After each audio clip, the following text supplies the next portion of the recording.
hacer algo un poquito más, de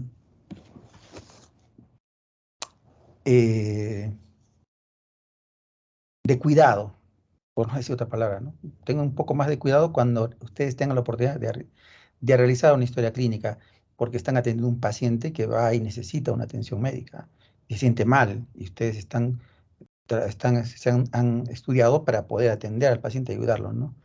Entonces, un día de enfermedad, dice acá, y es una evolución posterior del médico que ya tiene mucho más, una análisis mucho más detallada, y dice antecedente de fibrosis pulmonar, tal cual no existe la fibrosis pulmonar como antecedente, ¿ya? Eso lo podemos discutir después.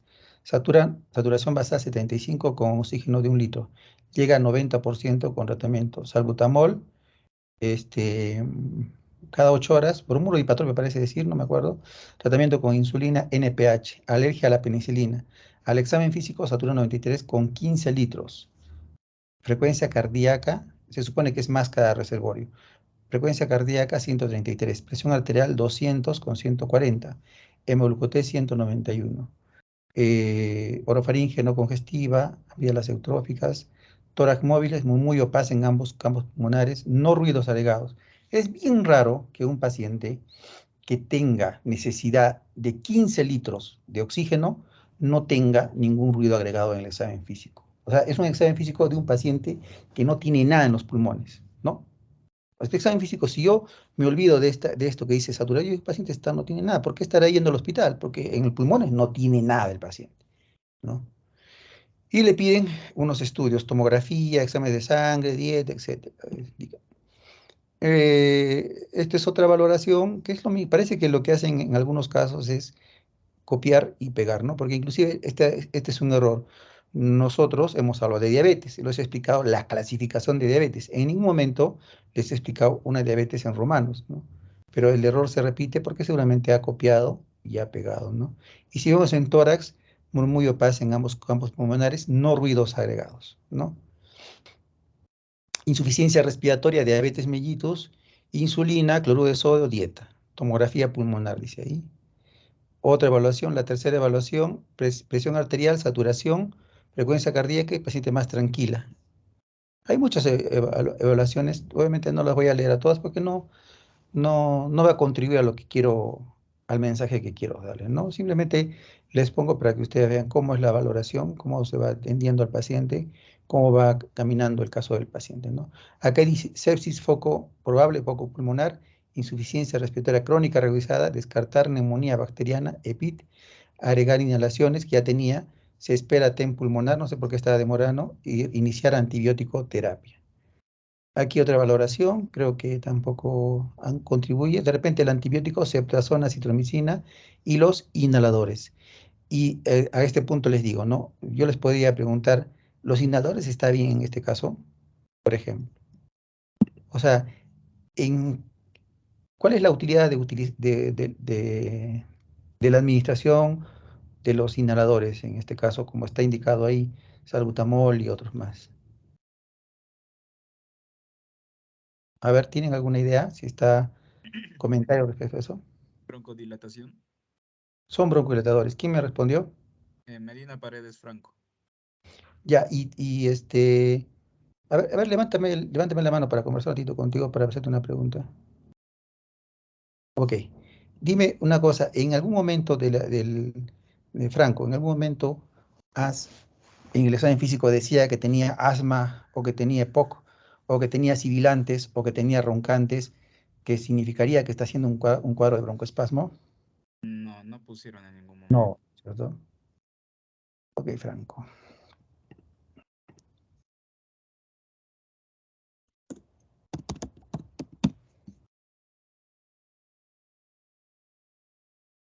Ya, estamos entonces llegando a ciertas conclusiones, ¿no?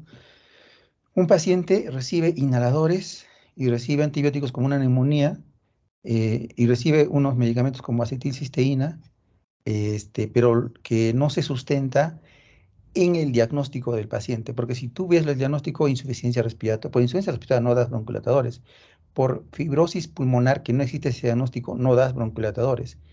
entendiendo la fibrosis pulmonar como una enfermedad pulmonar intersticial, no se da broncohilatadores. Y Doctor, sí, perdón, es por eso que nos dice que probablemente copiaron y pegaron la parte del examen físico. O sea, porque en ningún momento se menciona, ¿no? Como usted dice, asma o alguna enfermedad relacionada a esos medicamentos. sí, Carlos, seguramente sí, pero te digo una cosa, yo también puedo hacer, yo hago eso, o sea, yo no me voy a decir, a veces yo tengo, por ejemplo, yo les creo que les he dicho la vez pasada, ¿no? Este, cuando tengo un paciente, por ejemplo, que ya tiene diagnóstico de pancreatitis aguda, yo lo reviso los análisis, tiene pancreatitis aguda, yo puedo copiar. Y el médico puso que el abdomen es blando, depresible y no doloroso, yo puedo copiar eso, porque el paciente realmente, el abdomen es blando, depresible y no doloroso, pero no puedo copiar algo que no es congruente. O sea, al menos si yo quiero hacer ahorrar tiempo y haciendo un copy-pega, tendría que modificar algunos aspectos en relación a lo que yo te estaría viendo al paciente. Pero parece ser, no lo puedo afirmar, parece ser que el paciente no lo han examinado, ¿no? O sea, no han agarrado un estetoscopio para examinar, porque es difícil, como reitero, de entender. Capaz el paciente sí tiene roncantes, capaz sí tiene sibilantes, hay duda, porque desde que describen un examen físico normal en un paciente con una enfermedad que está recibiendo 15 litros de oxígeno, es imposible de creer, ¿no? Que tenga un pulmón limpio, ¿no? Pero bueno, avancemos un poco. Dice, esta es otra valoración: insuficiencia respiratoria, sepsis foco pulmonar. Recuerden, cuando hablamos de sepsis, creo que con ustedes hemos hablado de sepsis, les hemos dicho que para el diagnóstico de sepsis se requiere que el paciente tenga disfunción orgánica, ¿ya? Y a ver, hemos hablado de una escala de valoración. ¿Cuál es? ¿Quién se acuerda? El QSOFA, doctor. Ya. Sí, Damaris, muy bien. Para la siguiente, un favor, me levantan la mano, ya para tener un orden, porque si hablan los dos para poder ser más ordenados. Gracias, Damaris. Está muy bien. El QSOFA, pero ahí les aclaro una cosa, el QSOFA se está eliminando actualmente y nos estamos quedando solamente con SOFA. Y recuerden que para hablar de sepsis, el paciente tiene que tener 2 puntos de SOFA. Y hablando de sepsis, debería tener, en todo caso, un PAFI bajo. Pero volvemos al caso que les decía, creo que les he explicado. Cuando nosotros hablamos de SOFA, decimos que hay falla o disfunción orgánica, pero aguda. Entonces, en un paciente que ya tiene oxígeno para la casa, que ya tiene oxígeno en casa, perdón, que tiene problema respiratorio crónico, el PAFI ya no se considera como criterio ya no consideramos como criterio de sepsis. ¿Por qué? Porque él siempre maneja un PAFI bajo. Entonces me tendría que hacer valer de la alteración de la conciencia, que no me menciona, miren. ¿Dónde dice la escala de...? Acá está, despierta, ya. No tiene puntuaje, según esto, en la escala de Glasgow. Tenía que ver las bilirrubinas. No hemos visto análisis, nadie ha puesto que está histérica. Tenía que ver la función renal, que en ningún momento parece haber tenido problema renal. Y tendría que prever el problema de la presión, que las presiones acá estoy viendo que están normales. Entonces, no tendría criterios. Entonces, para todo, cuando uno coloca, tiene que tener criterios. Me puede ocurrir sepsis si no sé la definición de sepsis. La definición de sepsis es que el paciente tenga un foco infeccioso, está bien la neumonía, si tú sospechas que es neumonía, está bien considerar, pero tiene que tener 2 o más puntos de SOFA.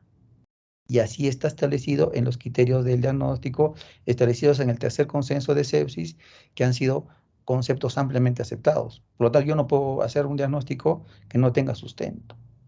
Y el paciente, según lo que veo, no tiene un sustento para ello, ¿ya? El hemograma no es el diagnóstico de sepsis, ¿ya? Porque un hemograma puede aumentar por cualquier cosa, por dolor, por traumatismo, por lo que sea. El hemograma no es diagnóstico de sepsis. El diagnóstico de sepsis es por disfunción. ¿Qué más acá? Dice insuficiencia respiratoria, parece que es lo mismo. NAC, derrame pleural. Mira, acá dicen derrame pleural. Acá ya me ponen murmullo vesicular disminuido en bases. Respiración ruda. ¿Ya? Varices inferiores, diabetes mellitus 2. ¿Qué más? Sigue la evaluación. El paciente hasta la fecha sigue recibiendo la terapia antibiótica. Salbutamol, bromuro, ranitidina, cepresona, citromicina. ¿ya? Sigue con los mismos diagnósticos que se ha establecido. Miren, si seguimos viendo, el paciente insuficiencia respiratoria, sepsis pulmonar, NAC, entonces, reitero, están copiando y pegando, que tal vez no puede estar mal ahí, porque tienes que ahorrar tiempo, porque tienes muchos pacientes que ver, pero al menos pues, valoro si son y los cambios, los que tengo que cambiar, ¿no? O de diabetes obviamente nadie va a cambiar, tiene diabetes todos. Si tiene varios, ni hablar, pero tengo que determinar si realmente tiene una neumonía y si realmente tiene una sepsis. Para mí no tiene sepsis el paciente. Sigamos avanzando porque son varias evaluaciones. Igual, fíjense, igualito, ¿no? Tal cual. Y el examen es muy parecido, es prácticamente el mismo. Creo que lo único que cambia es esta fila nada más. Sigamos viendo, igual, y el paciente tiene 17 evaluaciones y las 17 evaluaciones son las mismas. 18, 19. Vemos insuficiencia respiratoria, sepsis pulmonar, NAC, derrame pleural, diabetes mellitus 2, varices. Tal cual, ¿no? ¿Se dan cuenta? 20, 21, 22, 23, se hospitaliza. El día 23 se hospitaliza. Ahí les hago unas preguntas. A ver, ¿quién me va o me quiere comentar lo que cree que es correcto ahí?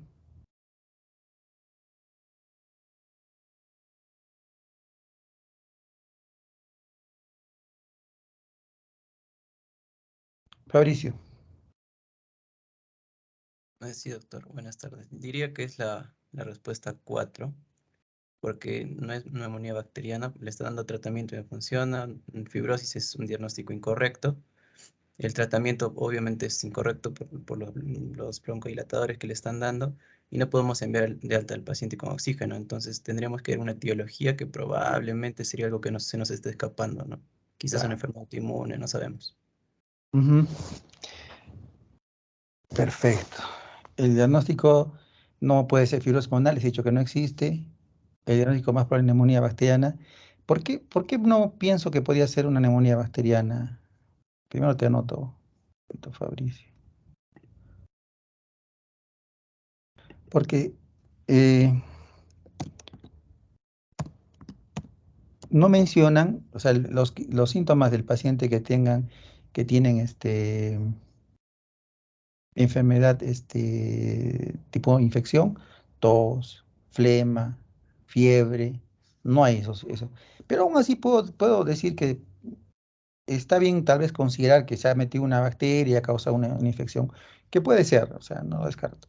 Pero no sería lo principal. O sea, el paciente, si tuviera una sola enfermedad, podía ser, ¿no? Carlos, ¿tienes algo diferente o agregar algo nuevo? Sí, igual coincido que la respuesta es la 4. También añadir con respecto a la pregunta 5 que posea un oxígeno domiciliario, pues no sería como que motivo suficiente para darle una alta, ¿no? Incluso si, digamos, solamente se indica estabilizar a la paciente, porque como ya nos explicó, el diagnóstico tampoco está del todo claro. Ya. Y aún si tuviéramos alguna noción o alguna de estas opciones como neumonía, neumonía bacteriana, pues la historia como que no la apoya mucho, ¿no? Hay muchas partes que están incompletas desde el propio ingreso de la paciente. Y en ese sentido, yo teorizaría que tal vez los médicos o las personas que estuvieron encargadas de la paciente en diversos momentos, como que sí le hicieron pruebas físicas, pero no lo reflejaron en la historia y por eso hay como que esa pérdida de información. Y analizarlo desde nuestra perspectiva, pues incluso es aún más confuso, ¿no? Porque no lo refleja la historia clínica. Ya, está muy bien, Carlos, pero lo que yo te voy a decir es algo que cuando yo veo a la paciente, una forma de valorar el caso que quiero ver es revisando, es lo que les he enseñado a ustedes. Yo cómo reviso, o sea, una cosa es preguntar a la familia, ¿no? ¿Por qué la trajeron? ¿Qué otros síntomas tenían? Ampliar la historia clínica, que es correcto, lo mejor que se puede hacer. Pero otra cosa es también qué pasó en el servicio. Tuvieron 22 evaluaciones en emergencia. ¿Qué pensaron? ¿Cómo lo encontraron? Y esas cosas, lamentablemente, si fuera algo que encuentran y no lo escriben, es como que no estuviera, ¿no? No consta y ya está, pues, ¿no? Lo que no está, no hay manera de recuperar, lamentablemente, ¿no? Si hubiera alguna cosa que han encontrado, han pensado y no lo han plasmado, es como que no se hubiera hecho. Lo que no consta, no se ha hecho, para efectos prácticos. Esta es la historia de medicina. Entonces, medicina interna ya les he dicho que es otra cosa, que ahí se trabaja un poco diferente a emergencia y que aquí es donde se deben hacer los estudios, ¿no? El paciente ingresa el día, bueno, 10 de mayo, el médico evalúa y dice, nota de ingreso a medicina, paciente mujer de 82 años, ingresa proveniente de emergencia, antecedentes, acá también, ¿no? Fibrosis pulmonar asumen, ¿no? Eso no estoy de acuerdo. Recibe bromuro, salbutamol, acetilcisteína, diabética, usa insulina, alérgica a penicilina, tiempo de enfermedad 12 días aproximadamente. Paciente traída por familiar, tiene disnea de saturación, traída por familiares, usa oxígeno domiciliario, tuvo teleconsulta por neumología, el 4 refiere que estabilizarle, darle de alta con... Es que es lo que puso neumología en una consulta que no les he puesto. Neumología puso estabilizarla pronto y darle de alta, ¿no? Es lo que puso. Por eso también les puse entre las alternativas esa opción. Tiene hemoglobina 15, leucocitos 5700, plaquetas 130.000, creatinina 0.78, glucosa 600, parece que hay un error acá, sodio 140, potasio 4, pH 726, acidosis respiratoria, prueba de antígenos SARS-CoV negativa, prueba molecular negativa del 10, ecografía de tórax en hemotórax derecho, derrame de 220, en hemotórax izquierdo 150, atelectasia izquierda, TEN de tórax del 5, derrame pleural bilateral, atelectasia pasiva, bilateral, broncograma aéreo, engrosamiento intersticial, ganglios a nivel traqueal y paratraqueal, el mayor de 19 por 28 milímetros. Al examen, frecuencia cardíaca 117, presión arterial 100,60, saturación 89-90 con máscara Venturi al 50%, polineica, piel tibia, cianosis distal, pulmones roncos y crépitos basales, bilaterales, murmullo disminuido, envases, ruidos cardíacos taquicárdicos, abdomen blando, depresible, dolor, edema en miembros inferiores, huella de rascado, varices de miembros inferiores, problemas, insuficiencia respiratoria, neumonía, fibrosis pulmonar, derrame pleural, sepsis pulmonar, diabetes, varices en miembros inferiores. Se conversa con familiares, electrocardiograma, dices, ¿no? Y esa es la guardia que se evalúa al paciente porque es muy delicado el paciente, como ustedes ven con máscara de seborio. Las siguientes evaluaciones. Creo que no cambia mucho, si dan cuenta, sepsis, neumonía, insuficiencia respiratoria, fibrosis pulmonar, derrame pleural, tal cual en emergencia también, ¿no? Si bien se ha sido un poco más claro en la análisis, pero no había muchos cambios, ¿no? Igual, mira, ya estamos en la valoración 6 del 12, sepsis pulmonar, neumonía, insuficiencia respiratoria, fibrosis pulmonar, diabetes mellitus tipo 2, varices miembros inferiores. O sea, eso también yo estoy un poco,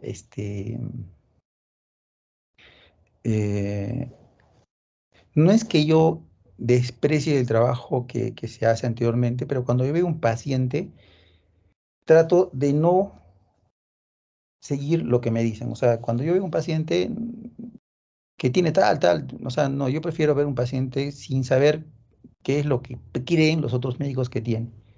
Es una cosa que hace muchos años y me sigue ayudando, ¿no? Cuando veo un paciente, porque a veces me dicen, ese paciente está loco, está fingiendo tal cosa. Y al hijo, no me digas nada. Bueno, ahora siempre nos entregamos el turno, pero antes pasabas como una semana y el médico del día lunes, empezabas el lunes la visita y me quería entregar el turno de los pacientes. Digo, sí, prefiero que no me digas, le decía. Pero mira, es que quiero para que, no, yo quiero ver, y no era por malcriadez, por nada, pero me gustaba y varias veces ha pasado que lo que me decían pues no era correcto, ¿no? Entonces, por ejemplo, también pasaba lo que me decían, los familiares son problemáticos y mira que no se creo quién llevar a la casa, ¿no? Yo prefiero hablar con la familia y darme una idea antes de asumir lo que me suelen decir. Hay mucho cosas que he aprendido en el camino, ¿no? Jamás trato, jamás enfrentarme a la familia. Hay veces pues, no puedes evitar la familia, es ya pues, demasiado ya malcriada, ¿no? Pero trata de siempre de tratar de no conllevar a ese lado, ¿no? Hay maneras de que tú puedas abordar el caso, hablar con el paciente, hablar con la familia, ¿no? Llamarlos. Entonces, desde que empezaba, les decía, vengan por favor, pasen, tomen asiento, los hacía sentar y hablaba con ellos, ¿no? Frente, y le daba la cara. Y a veces les gusta eso, ¿no? Que alguien sea franco y le diga las cosas. Bueno, esta es mi evaluación, ¿ya? El día 14, casi 2 semanas después de que ingresó la paciente, insuficiencia respiratoria crónica reagudizada, neumonía intersticial no específica, es lo que me impresiona a mí, más neumonía organizada criptogénica. Esto lo hemos revisado en la teoría nosotros, ¿no? Esto me parecía a mí, derrame pleural bilateral, descartar policerositis por LES, o un síndrome antisintetasa, poliartritis y diabetes mellitus tipo 2, y bueno, las varias. Como digo, puede ser que algunos diagnósticos se repitan, pero tienes que agregar algo de lo que tú estás viendo el paciente. Y acá, ¿qué pongo? Acá paciente, sensación de falta de aire, saturación al examen, casi miembros inferiores, edema de miembros inferiores, aumento de volumen en articulaciones, de rodillas, presencia de eritema en manos. Cosas que me ayudan al diagnóstico, la te poner, ¿no? Entonces, plan. Se realiza toracocentesis evacuatoria y diagnóstica. Se cambia cobertura antibiótica y se inicia pulsos de metilprednisolona. ¿No? Aquí se hizo la toracocentesis, se sostuvo líquido, se mandó a analizar, ¿ya? Para descartar que sea un derrame paraneumónico, ¿no? Cuando hemos hablado de derrame pleural, hemos dicho que los pacientes con derrame pleural hay que hacer toracocentesis. Se tiene que hacer. O sea, algo más tienes que hacer, ¿no?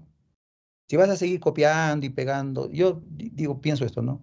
Si el paciente está 10 días con el mismo esquema de manejo, ¿por qué el día 11º va a cambiar? O el 12º va a cambiar. Si tú no intervienes en algo, en cambiar la terapéutica, aunque sea cambiar el antibiótico, plantear que tiene una infección, no va a tener el paciente ningún cambio, ¿no?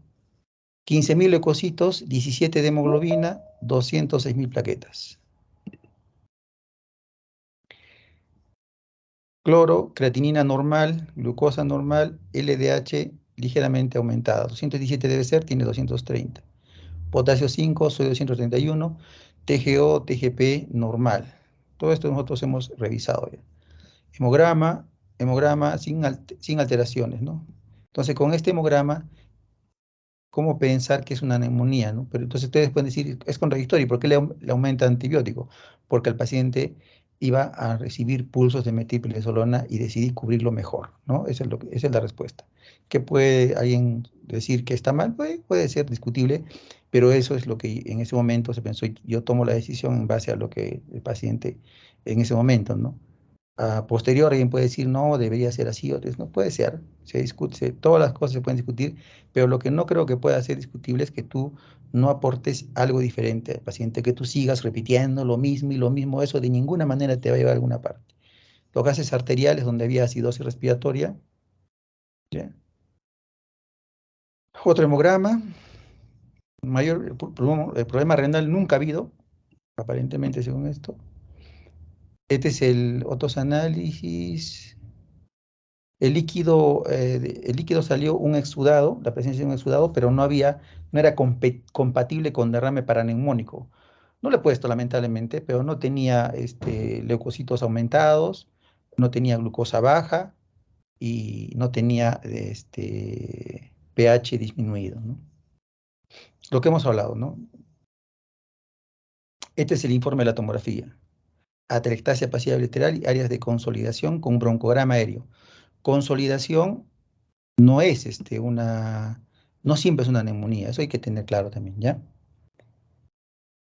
Y aquí, a ver, los que quieran o piensen participar, ¿qué opinan? A ver, levanten la mano, por favor. Raúl. Doctor, sí. Bueno, yo con los diagnósticos que han puesto en la hoja de medicina, pusieron insuficiencia respiratoria no específica. Bueno, la respuesta sería la 5. Todas son correctas. Ya. Porque me fijé que en todos los diagnósticos pusieron no específica, no específica, en enfermedad pulmonar intersticial no específica, y usted cuando le examinó a la paciente pidió pruebas de descarte de lupus, poliartritis, y se inició pulsos de metilprednisolona. Entonces, eso me indica que la paciente puede estar haciendo un cuadro de origen autoinmune. Por ende, la 1 sería correcta. Ahora, la 2 también la tendría en cuenta por el simple hecho de las pruebas que pidió, ¿no? El tratamiento de corticoides, si no me equivoco, indicó pulsos de metilprednisolona y esto indica sospechas, bueno, alta sospecha de autoinmunidad. Ya.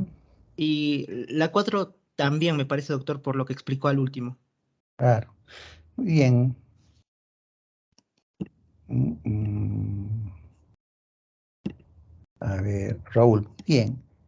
Creo que lo he explicado Raúl. No voy a pedir más opiniones al respecto.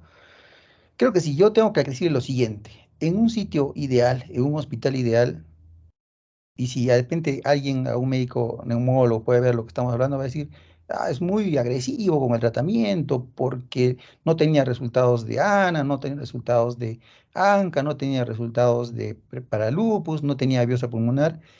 Y puede ser que en parte tenga razón, pero en el contexto clínico de la situación que estamos viviendo y cómo estamos trabajando en el hospital, no tenemos apoyo de neumólogo. ¿Qué dijo el neumólogo?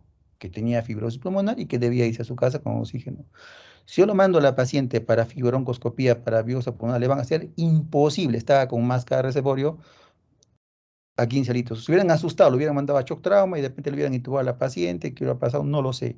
Es una situación crítica que me supuso a mí la necesidad de medidas también de ese tipo, ¿no? No va a estar, no vamos a esperar una semana. ¿Cuánto demora el resultado? Les he dicho, ¿cuánto demora? 4, 5, 6 días los resultados.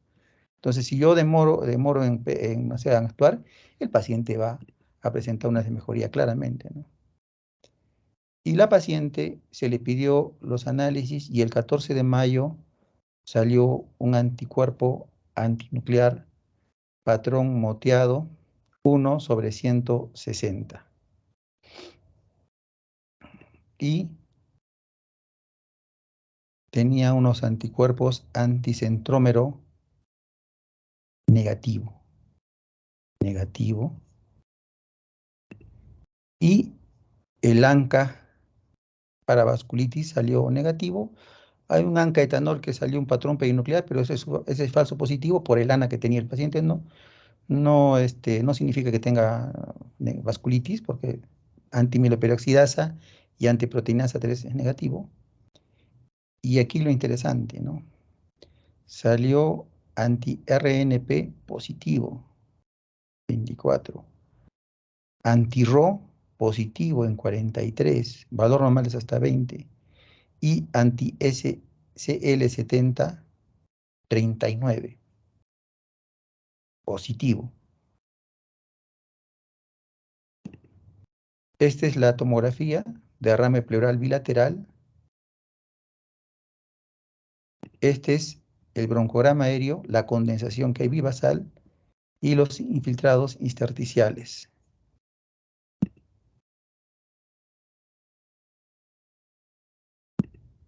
A ver, la siguiente, ¿qué me dicen?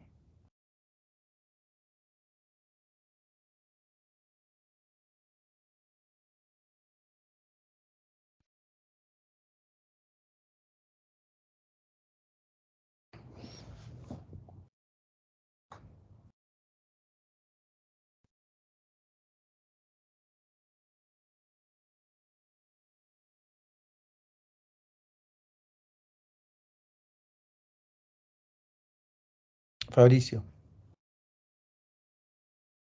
Bueno, doctor, yo diría que es la 5, la 1 y la 3.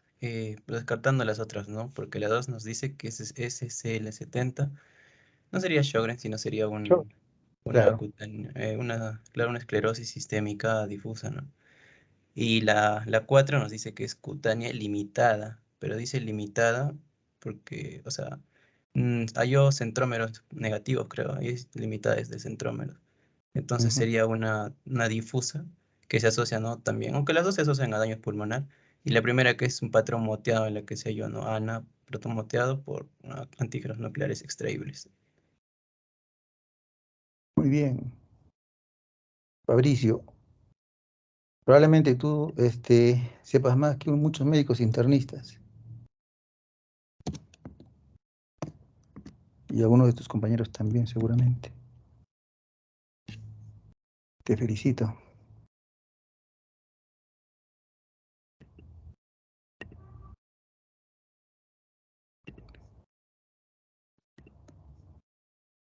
Bueno, sí, estaba anotando justo tal cual, ¿no? Eso es la interpretación, eso es interpretar los anticuerpos antinucleares. Ya no solamente es pedir, lo positivo, ya tienes, no. O lo que algunos médicos internistas hacen, ¿no? Ah, salió positivo, ya, consulta reumatología, que vea reumatología. No, pues, porque sé que es difícil hacer esa interpretación que ha hecho. Que claramente no es un síndrome de Sjögren. Eso lo dijimos en la primera clase, el patrón moteado se asocia a la presencia de anticuerpos ante antígenos nucleares extraíbles y la SL70 se asocia a esclerosis sistémica cutánea limitada. Ojo que no estoy diciendo que el paciente tenga, ¿no? Una cosa es que tenga anticuerpos positivos para eso, otra cosa es que tenga la enfermedad, eso ya también lo hemos discutido. Lamentablemente, el paciente presenta evolución desfavorable, motivo probablemente el cuadro estaba demasiado avanzado. La enfermedad, recuerden que la paciente tenía años de sufrir de este problema y la paciente 27 o 28 de mayo lamentablemente fallece. Me acuerdo mucho de la paciente porque le llevaban como ustedes ven ahí, un oso de peluche y le gustaba mucho jugar con ella. Era muy tierna, la verdad, la señora. Fue uno de los casos en que cuando pasó esto, por ejemplo, yo traté de recabar información. La primera intención, les soy sincero, no fue presentarle esto para ustedes, no era para el servicio, ¿no? Quería, de alguna manera, tratar de llamar la atención de que cómo debe ser lo que es que esto de acá lo vengo repitiendo desde hace mucho tiempo yo en el servicio, ¿no? No hablemos de fibrosis, les digo siempre, no hablemos de fibrosis pulmonar. Y cuando escucho el diagnóstico de fibrosis, al comienzo replicaba, pero ya a veces ya me canso también, ¿no? Pero no existe eso, busquemos causas. A veces no vamos a encontrar la causa, pero busquemos la causa. Tratemos de definir qué es esto. ¿Es una parte de una enfermedad del tejido conectivo? ¿Es una enfermedad pulmonar intersticial de una patología con características autoinmunes? ¿Es una neumonía intersticial no específica? ¿Es una enfermedad por infección por hongos, por tuberculosis? ¿Es una enfermedad por sustancias orgánicas, una silicosis, ¿no? O una neumoconiosis, alguna patología? Pero hagamos un diagnóstico más preciso. Y en unos casos no se va a poder hacer nada y en otros casos se puede hacer. ¿Mm? Concluyendo con el caso, ¿cuál sería el diagnóstico de la paciente?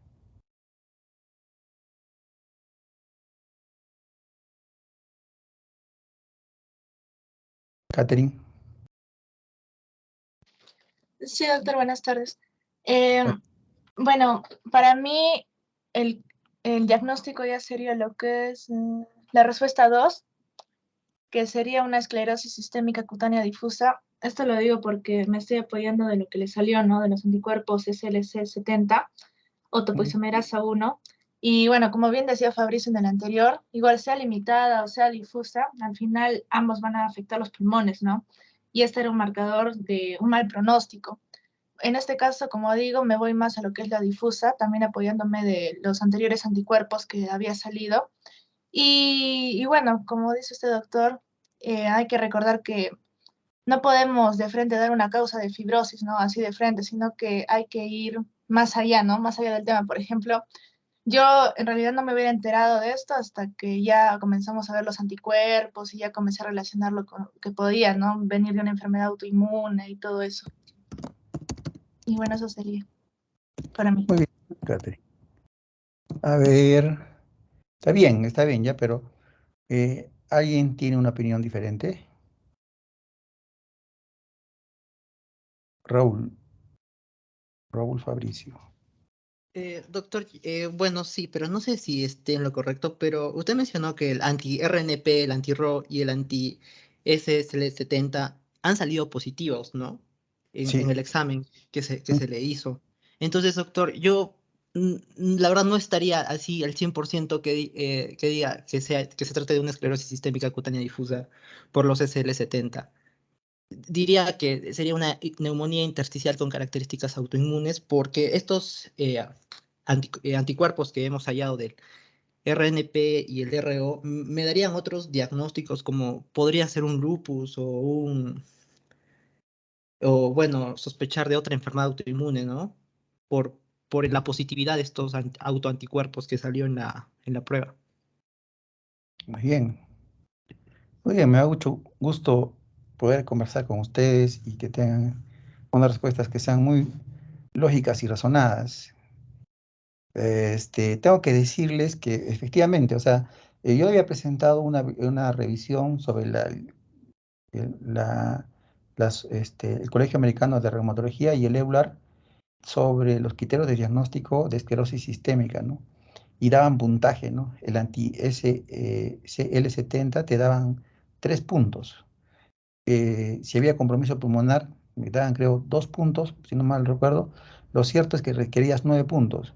La paciente en sí no cumplía con criterios para una esclerosis sistema cutánea limitada, porque justamente nos basamos en la paciente no menciona en ningún lado, le busqué, te soy sincero, le busqué, no encontré esclerosis ni cutánea limitada ni cutánea difusa. Entonces yo planteé en un momento que podría darse una esclerosis sistémica sin esclerodermia. Y esa es una gran pregunta, o sea, ¿puede ser que sea una esclerosis sistémica sin esclerodermia? Puede ser, y ya, pero para eso necesitaría otros elementos más, afirmarme en otros procedimientos, pero lo que tengo aquí, a final de cuentas, en mi opinión, es una neumonía intersticial con características autoinmunes, como Raúl mencionó, ¿no? Es lo que más me parece a mí. No puedo decir que no sea que no pueda ser otro, pero inclusive me queda, es complejo esto porque el anti-RO, ¿qué significa? O sea, también alguien podría plantear, se trata de una enfermedad, eh, lo que llaman una enfermedad coexistente o un overlap en inglés, ¿no? Que están dejando de usar ese término para usar otro, pero lo que significa es el mismo, al margen del término, que existen dos enfermedades autoinmunes coexistiendo. Y el síndrome de Sjögren te puede dar complejo pulmonar también, pero también se presentan los criterios diagnósticos. No puedo afirmar que sea un síndrome de Sjögren todavía, porque no tiene el test de Schimmer positivo, porque no le hemos preguntado en un momento y no está escrito si hay disminución probablemente que sí tenga de la sequedad de boca, pero aunque tenga, no cumple criterios. Habría que hacer una biopsia de glándula salivar para ver si tiene cialadinitis y de acuerdo a los criterios definir la verdad que tengo una infección. Y puede ser, la enfermedad estuvo tan avanzada, tan mal que no dio, si la paciente hubiera mejorado, se hubiera hecho tal vez todo esto que estamos hablando y vamos a aclarar un poco más el panorama. Para mí, no tengo suficientes criterios para hablar de un síndrome de Sjögren y tampoco para hablar de una esclerosis sistémica cutánea limitada. Me queda la duda que pueda ser una esclerosis sistémica sin esclerodermia, pero tengo evidencia de más para al menos quedarme con neumonía intersticial con características autoinmunes. Y acá está, justo lo traje a colación, ¿no? Antitopoisomerasa, score 3 puntos, que es el SL70. Fenómeno de Raynaud no mencionaba, lo pregunté realmente, no lo mencionaba. Enfermedad pulmonar intersticial, 2 puntos, serían 5. No hemos hecho capilaroscopía, no había telangiectasias, no había esclerodactilia, no había lesiones en la piel, No había engrosamiento, no había más. Nos quedamos con ese puntaje, ¿no? Y acá está justamente el de Sjögren, ¿no? Necesitaba tener, la biopsia era fundamental para hacer el diagnóstico, porque tengo que tener más de 4 puntos, ¿no? Y el anti-RO me da solamente 3 puntos, me da 3 puntos. No llego a cumplir los criterios. Pero sí es una neumonía intersticial con características autoinmunes. Pero aquí tengo que decir lo que les explicaba la vez pasada, ¿no? Un paciente que tiene una neumonía intersticial con características autoinmunes puede ser que sea una enfermedad de ese nombre, pero que todavía no ha llegado a redondear todos los criterios, o puede ser que nosotros no hemos recopilado todos los criterios adecuados, como es el caso del paciente. ¿Ya? Pero nos basamos en los llamados dominios, dice, ¿no? La presencia de neumonía intersticial por tomografía o por biopsia, tenemos la tomografía nosotros, exclusión de algunos diagnósticos alternativos, había que de repente hacer algunos estudios acá, de una fibrobroncoscopía, como les había dicho, para descartar hongos o tuberculosis, ya les dije la razón por qué no se hizo, y que no tiene los criterios definidos por una enfermedad, tal cual el paciente no tiene criterios definidos para una enfermedad autoinmune, por lo que nosotros hemos sido capaces de recolectar, me da culpa, porque si tuviera una biopsia negativa para síndrome de Sjögren, les diría, pues no tiene, ¿no? Está claro, ¿no? O sea, no hemos tenido el tiempo y no ha habido de repente la suficiente capacidad para poder desarrollar esto y demostrar que no tenía. Pero nos quedamos con esto, ¿no? Al menos una característica de 2 de los siguientes dominios, el dominio clínico, el dominio serológico y el dominio 3 de los 2 de estos 3. Y recordemos nomás, ¿no? El dominio clínico, manos de mecánico, tenía eritema de manos, no tenía fisuras, sospeché yo de síndrome de sintetasa, pero el antígeno salió negativo. Ulceración digital, artritis, sí tenía, había claramente artritis en las rodillas, estaban todas, había telangiectasias palmares, no había, fenómeno renal no había, edema digital, había edema, había, y el signo de Gottron para dermatomiositis no había. Había edema y había artritis, ¿no? Había dos criterios del dominante, del dominio clínico. Del dominio serológico, debía el paciente tener un ANA más de 130, más de 320, que no tiene, un patrón nucleolar que no tiene, un patrón anticentómero que no tiene, factor reumatoideo más de 2 veces que no ha mostrado, y tiene anti-RO, anti-LA tiene, ¿no? Me acuerdo ya, anti-RO, anti-LA tiene, uno de los dos tiene. Y tiene antitopoisomerasa SCL70, sí cumple. Entonces acá tienes uno y tienes 2 criterios clínicos en el dominio clínico, 2 criterios en el dominio serológico. Y en el dominio de imágenes, imagen de neumonía intersticial sí tiene, imagen de neumonía organizada criptogénica sí tiene, el overlap, claro que sí, me parece que eran las 2.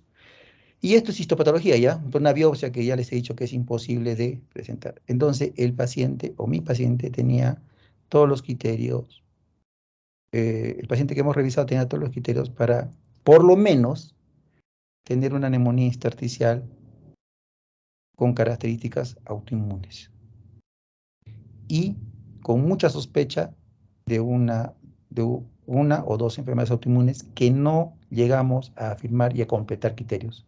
Y ahí viene, alguien puede decir, sí, a mí me parece más esto o aquello, sí, puede ser, y es bonita la discusión al respecto. Y está interesante discutir, y eso es muy bueno. Y si alguien me dice, no, para mí es eso, perfecto, yo apoyo, y me gusta que alguien diga, no, me parece que es tal cosa, perfecto, lo discutimos, y hay que hacer tal cosa, y lo hacemos. Lo que no me gusta y lo que tratamos, el aprendizaje acá, es la inacción.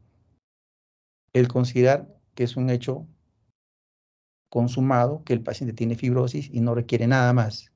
Eso es lo que está mal. Lo demás es muy interesante. Si alguien me dice, no, para mí puede ser otra enfermedad, perfecto. Lo discutimos y la discusión es interesante y enriquece. Pero el hecho de no hacer nada, eso es lo peor que puede pasar.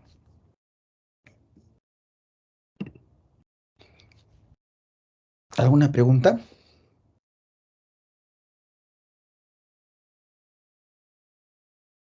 Seguimos. Segundo caso. A ver. Noviembre de 2021. Perdón.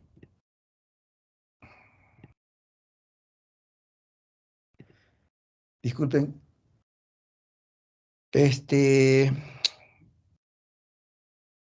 Paciente, 75 años. Dice anamnesis, basal, come sola, no conversa. Alzheimer. Familiar refiere que desde hace 2 días la nota que no habla, no recibe alimentos, no fiebre, no diarrea, no tos. Despierta, dirige la mirada, moviliza miembros, no parecia. Abdomen blando, no grosso, no edema de miembros inferiores. Encefalopatía no especificada. Miren, un paciente de 75 años ingresa por emergencia, aparentemente por trastorno de conciencia de 2 días de evolución. Detección de negativo para SARS-CoV-2, para coronavirus, tiene unos gases arteriales, el calcio 1,14 y el calcio iónico, tiene unos gases arteriales donde el potasio está a 3,9, el FiO2 dice que está a 21%, bicarbonato 28, el sodio 139, normal por si acaso, el lactato 0,7 normal, el pH 7,43 normal, ¿ya? Está bien. Y un PO2 50. El PO2 está abajo, ¿no? Claramente está abajo. Segunda evaluación, dice saturación 90%, paciente con examen de orina patológico. Resto de examen TRN, plan inicio de antibiótico. Recordemos la primera clase, ¿no? Les decía yo que los pacientes que van por emergencia, que les piden un examen de orina y muchos asumen que es infección porque tiene leucocitos. Y les decía que más del 50% de los adultos mayores tienen leucocitos en la orina. Por lo tanto, el examen de orina con leucocituria o piguria no puede determinar que el paciente tenga una infección urinaria, ¿no? Y ven que eso sucede en emergencia, ¿no? Infección urinaria, ¿y por qué? Porque es sencillo, ¿no? O sea, entonces yo quiero catalogar al paciente con algo para cuando el familiar me pregunte, ¿qué tiene mi familiar? Tiene infección urinaria, se acabó, sencillo. Urea 56, está elevada la urea, glucosa bien, el examen de orina que ustedes están viendo acá, leucocitos 50-60, bacterias 2 cruces, células epiteliales 3 a 5. Este es un análisis de orina, un sedimento de orina, ¿ya? Un hemograma con 9.830 leucocitos, normal, hemoglobina 12, está disminuida. Ya la definición de anemia, hemos dicho que es menos de 12,5 en mujeres, tiene entonces anemia de tipo normocítico, porque no tiene macrocitosis, también eso lo hemos visto en la primera clase, plaquetas normales. Entonces, es una anemia, digamos, leve, normocítica, ¿no? Creatinina, 2 miligramos por decilitro, recuerden que está elevada la urea, esto está alterado, está elevado. El potasio 4,5, el CO2, el 139, ya lo vimos en el AGA.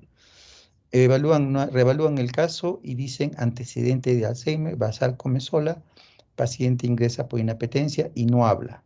Al momento tranquila, responde parcialmente al interrogatorio febril, no náusea. Al examen, presión 140/70, frecuencia cardíaca 83, saturación 84 de saturación, miren, está saturando bajo, FiO2 el 21. ¿Y qué dice acá? Tórax disminuido en ambos campos pulmonares, no estertores, ruidos cardíacos neumofonéticos. Abdomen blando, depresible, elevación, extremidades móviles, no edemas. Todo esto, hay muchas cosas de acá que no son ciertas realmente, ¿no? No son ciertas. Creatinina 2, encefalopatía de etiología terminal, insuficiencia respiratoria aguda, insuficiencia renal aguda versus crónica, y tú. ¿Se dan cuenta, no? No ponen ITU, si es una ITU baja, cistitis, si es una ITU alta, una pielonefritis, si es complicada, si no es complicada, si es obstructiva, si no hay obstrucción, nada en absoluto, ¿no? Nada, simplemente encefalopatía, insuficiencia respiratoria porque desatura, y ya. Oxígeno suplementario, haga laboratorio, mantener mismas indicaciones, le indican ceftriaxona como tratamiento al paciente y tomaba levotiroxina porque tenía antecedente de hipotiroidismo. Tomografía cerebral, signos, cambios tróficos del encéfalo córtico subcortical, sin embargo no se aprecia trastornos focales en el parénquima, tanto de estructuras supra como infratentoriales. Saturación 99, paciente no refiere molestias, examen regular, cardiovascular, pulmones ventilan bien, abdomen, ruidos presentes, abre los ojos, no habla, obedece órdenes simples, hipoactiva, pero mueve las 4 extremidades, dice acá. Plan, mantener tratamiento. Indicaciones, diuresis, ceftriaxona, lo mismo, ¿no? Levotiroxina, heparina. Tomografía de tórax, parénquima pulmonar muestra adecuada distribución de la trama broncovascular, no se aprecia engrosamiento de intersticio, colecciones parenquimales, nódulos. Tener incremento de la atenuación de las zonas de declive, atelectasias laminares en segmentos posterobasales. Se observan imágenes redondeadas en relación a áreas de atrapamiento aéreo. Configuran bulas que miden hasta 14 milímetros al predominio del lóbulo inferior derecho.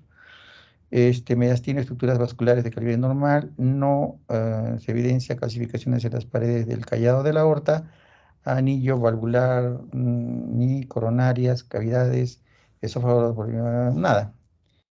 No hay, mayor cosa no hay, ¿no? Decir una telestasia es lo que menciona acá, ¿no? Según lo que dice. ¿No? Lo que veo yo es un patrón intersticial. No menciona esto, pero hay un patrón intersticial, incluso de vidrio deslustrado en la base.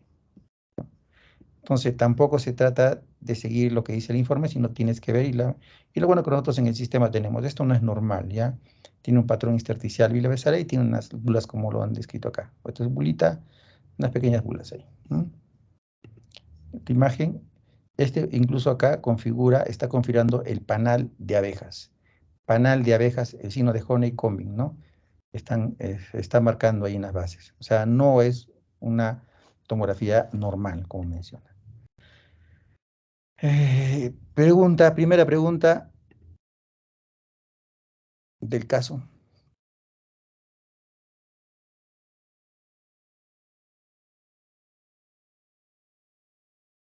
Carolina.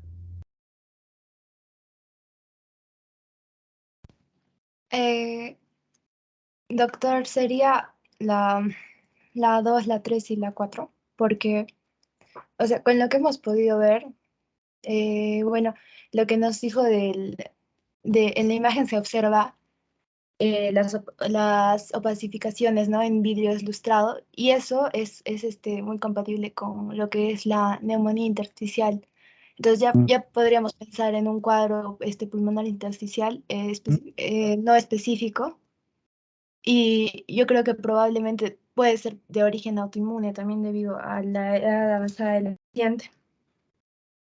Claro, no por la edad avanzada, pero sí puede ser considerado una enfermedad autoinmune. Muy bien, Carolina.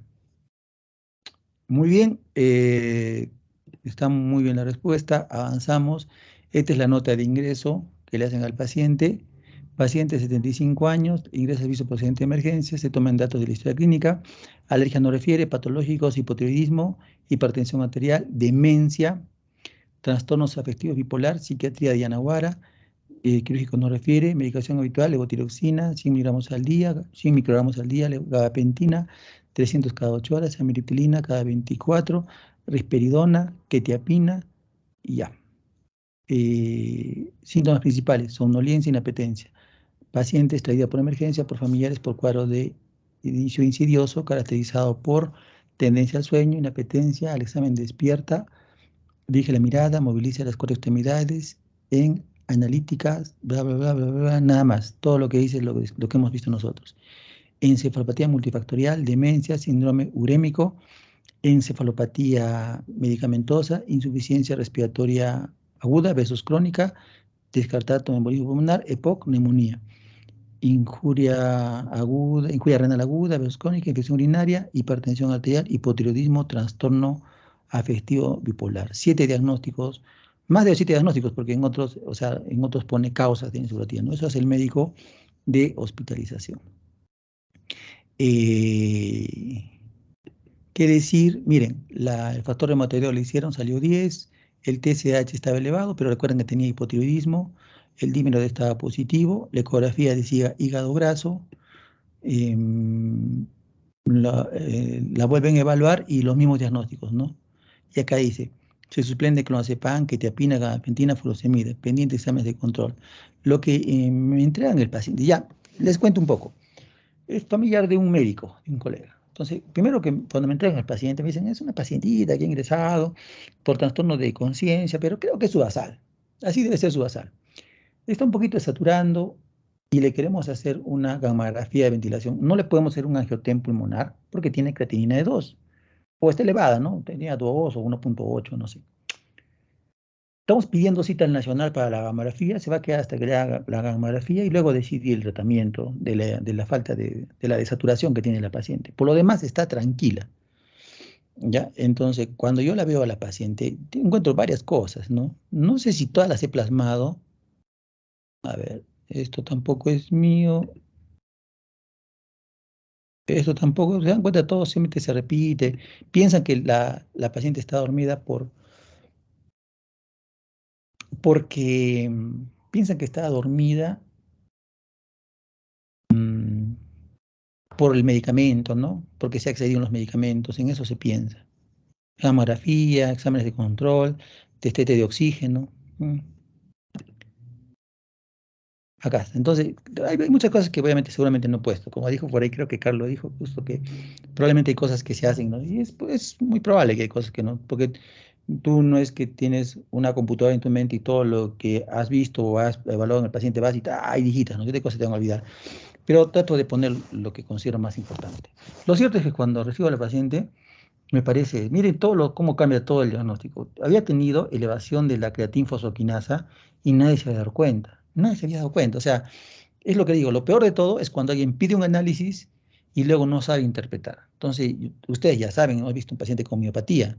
Tenía la ACK, no como el paciente que les presenté la vez pasada, que tenía 7000, no, tenía 1000 o 900 por ahí. Tenía miopatía inflamatoria. Y descartaron una enfermedad del tejido conectivo, me parece a mí, un síndrome de Sjögren, me parece a mí, una esclerosis sistémica, polineuropatía periférica, claramente no tenía fuerza, había atrofia muscular, tenía hiporreflexia, falla renal aguda y había que descartar glomerulonefritis. Y debía que descartar, en mi opinión, una neuroinfección. Un paciente que tiene trastorno, que no habla, no se comunica, hay que descartar neuroinfección y había que hacer una punción lumbar. Entonces, punción lumbar, la gamografía que le habían pedido para el 22, estábamos 13, no era mi prioridad a mí, ¿no? Se solicita exámenes inmunológicos como el paciente anterior, le pido electromiografía para hacer la electromiografía, no sé si le he puesto, pero tenía polineuropatía, por eso le digo que eso de normal, moviliza, no tenía fuerza en las piernas, tenía atrofia muscular marcada, hiporreflexia. Y en la electromiografía resultó que tenía polineuropatía, ¿no? Paciente con resultados pendiente de resultados de proteinuria, le habían pedido a la proteinuria para descartar glomerulonephritis y continuar indicaciones. Y entonces acá justamente me llama el familiar y me dice, mira, me dice, es una paciente anciana, como que no quería hacer estudios, como que me planteaba que pues no había mucho que hacer, que tenía una enfermedad avanzada y que estaba de más hacer algunos análisis, ¿no? Entonces yo le dije, doctor, respeto, doctor, y mi opinión es esta, yo creo que sí tiene y pienso que se puede beneficiar, y al contrario, yo no puedo asegurar que se va a mejorar, pero lo que puedo asegurar es que el paciente se va a poner peor y que no va a mejorar si no hacemos algo. Lo que les digo, ¿no? El paciente, ¿por qué va a mejorar? Si tú ingresas y no, salvo que tú pienses que todo es causado por infección urinaria, que en la vida tiene el paciente, ¿no? Incluso acá lo saqué la infección urinaria, miren, para mí no era infección urinaria, ¿no? O sea, lo que... y una vez autorizado por el familiar, se hizo la punción lumbar. Y hicimos la punción lumbar ahí en el mismo servicio. O sea, planteamos algo y lo hacemos, ¿no? Estos son unos análisis, creo que esto ya lo han visto ya. Quiero que vean el resultado. Estos son marcadores tumorales que le pidieron, la PCR que está positivo, la BCG positivo, la TSH elevada, la gamma-glutamil un poquito elevada, TGO no hay problema, cirílico no hay problema. Por ahí debe estar el CK. Fosfatasa alcalina normal, bilirrubinas, LDH, a ver, potasio, calcio, CK, 766, valor normal hasta 192. Calcio sérico normal, albúmina, proteínas totales normales, glucosa, sodio, el hemograma, siempre igual, sin mayor variación. Bien. Otro hemograma sin mayor variación. La CK elevada persistía, la proteinuria positiva, 0,38, más de 200 miligramos es positiva. No era mucho tampoco, no les voy a mentir, la creatinina había bajado a 1,25 y el líquido cefalorraquídeo tenía, miren, donde está, había gran negativo, glucosa estaba normal. Esto vamos a estudiar en la siguiente clase, ¿ya? Líquido cefalorraquídeo. Tinta china negativo para criptococosis, gérmenes leucocitos negativos. En general estaba bien hasta que salió la proteína, 125 miligramos. O sea, ¿qué significa? Que había disociación albúmino-citológica. ¿Qué significa eso? Que el paciente tenía compromiso probablemente autoinmune del sistema nervioso central. Por eso la paciente no hablaba. Por eso la paciente tenía encefalopatía, ¿no?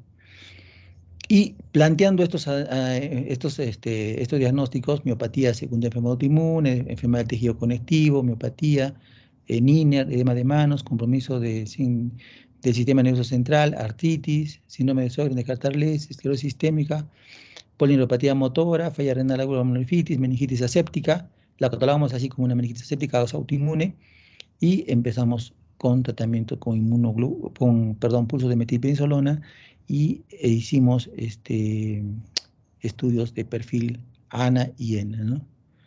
Y acá donde ven edema de manos, ¿no? Los dos manos estaban, miren, edematizadas la paciente, sobre todo en edema de manos. Había claramente compromiso articular, fíjense cómo el piecito estaba, tenía esta posición porque la paciente no caminaba a tiempo, porque resulta que la enfermedad tenía, igual que la otra paciente, años. Resulta que la paciente empezó primero a no poder caminar y dijeron, por lo que es viejita no camina. Luego empezó a tener alucinaciones y dijeron, bueno, la llevaron a un médico y dijeron, no, es Alzheimer, ¿no? Ya dijeron que es Alzheimer, empezaron con antipsicóticos. Luego hizo compromiso pulmonar, lo llevaron a una clínica y dijeron, no, es neumonía senil, un término que no existe, ¿no? O sea, por todos lados le estaban diciendo que tenía cosas que no eran realmente, ¿no? Inclusive cuando sacamos algunas radiografías, claramente tenía signos de artritis, ¿no? En las radiografías. Y salió un anticuerpo. Mira, esto es interesante, nunca había visto esto. Un patrón moteado, 1/60, y un patrón nucleolar, 1/160. Dos tipos de patrones en el mismo paciente. No lo he leído, no lo he leído más para ver qué significado tiene, pero obviamente yo supongo que hay que interpretar tal cual, ¿no? Un patrón nuclear tiene su importancia y el patrón moteado tiene su importancia. O sea, como que tuviera, desde ahí ya va empezando que tiene varias cosas, ¿no? Varias cosas. Pero cuando le pedimos igual el perfil ENA que le llamamos, acá está, no tenía lupus, ¿no? Al menos marcadores, ¿no? No digo que no pueda ser, pero no tenía marcadores para lupus, no antiena. Si tuviera antiena positivo, hablaron. Anti-RNP para enfermedad mixta del tejido conectivo salió negativo. Recuerden que para el diagnóstico para enfermedad mixta del tejido conectivo se requiere anti-RNP, pero en niveles bien altos, ¿ya? No tenía. La paciente anterior no cumplía. Anti-RO, anti-LA no tenía. Anti-SSL70 tampoco tenía. Antihistona no tenía. Y anti-JO negativo. Entonces, ¿cuáles son correctas respecto hasta lo que hemos avanzado en historia clínica?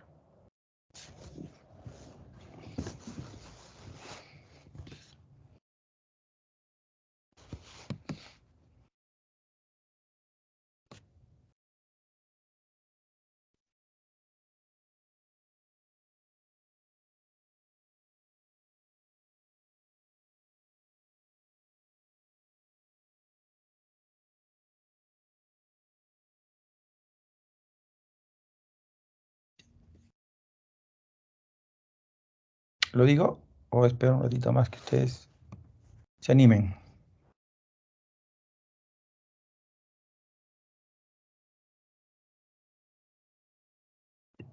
Bueno, esto lo revisamos en la clase teórica, ¿no? El patrón nucleolar sugiere esclerosis sistémica cutánea difusa. El patrón nuclear, ¿ya? Pero el perfil ENA no sale positivo porque un patrón nuclear te sugiere que tiene anti-SCL70, ¿no? Patrón nuclear es un marcador de neumonía intersticial con características. Sí, lo vamos a ver más adelante. Lo hemos revisado la carta anterior. El diagnóstico de compromiso pulmonar es compatible con neumonía intersticial con características inmunes, es lo más probable. Y la elevación de CK es compatible con miopatía inflamatoria. Y obviamente todas son correctas, ¿no? Para recordar nada más, miren, el patrón nuclear en cualquier título es un dominante sérico o serológico, perdón, de neumonía intersticial con características autoinmunes. Y si asociamos a los dominios clínicos, que donde hablábamos de artritis, de edema de manos, ¿no? El paciente cumple con los criterios, ¿no? Y si hablamos del patrón radiológico, también cumple. Entonces el paciente es otro paciente que tiene. Pero también, también me impresiona este caso que para mí es más claro aún el diagnóstico, porque no explicaría con una neumonía intersticial asociada a enfermedad con características inmunes, no explicaría el compromiso de conciencia. Recuerden siempre, el paciente fue por compromiso de conciencia. ¿Qué pasó con la paciente? Evidentemente, debo recibir pulsos y pasar a prednisona oral, la CK se normalizó, la creatinina se normalizó y la paciente despertó y comenzó a hablar. No les voy a mentir, nunca ha llegado a estar en su estado de conciencia antes de ponerse mal, porque tenía periodos de lucidez. La familia estaba muy contenta porque iba a visitarle y los reconocía muy bien, como que años no los había visto, los habla, como que se había perdido un tiempo, ¿no? Pero tenía periodos también de desorientación y de excitación, ¿no? No le hicimos una punción lumbar para ver si ha disminuido, pero tenía ella más criterios aún para una enfermedad autoinmune. Y el compromiso renal que mejoró y la proteinuria que mejoró, todo va englobado a una a ella sí la catalogamos con una esclerosis sistémica sin esclerodermia, porque puede haber compromiso neurológico, porque puede haber compromiso pulmonar, porque hay polineuropatía, porque se asocia al compromiso muscular, elevación de CK, todo eso, ¿no? Le hemos catalogado así y así la estamos manejando la paciente. La paciente todavía viene a veces periodos de descompensación, se empieza a hacer periodos de hematuria y de fiebre, ¿no? Y todavía la he ingresado ahora, estaba ayer que he hecho guardia nuevamente, le he visto a la paciente que está ahí, pero está tranquila, estable, ¿no? Habla, conversa, a lo que no hacía. La paciente, cuando yo la fui a ver, no hablaba nada, no emitía ninguna palabra, ahora habla, se comunica bien, pero a veces tiene periodos siempre de desorientación. Eso no va a cambiar, pero ha mejorado un montón al ingreso. Sin embargo, no creo ya que haya regresión de la enfermedad. Ya estamos hablando de un año del paciente. No creo que haya regresión del caso. Muy bien, pasamos al último caso clínico. También es del año pasado, en abril. 3 horas, hemiparesia facio-brachiocrural izquierda, disartre. Es lo que dice la historia, ¿eh? El 24 de abril viene el paciente. Examen físico, luz y orientado en tiempo-espacio de esfera, Glasgow 15/15, no focaliza, no signos meningios, disartria leve, tórax y pulmones, murmullo pasa bien, ambos campos pulmonares, no estertores, cardiovascular, ruidos cardíacos de buena intensidad, no soplos, abdomen blando, ruidos cerebrales presentes, no doloroso la palpación, no signos de abdomen agudo.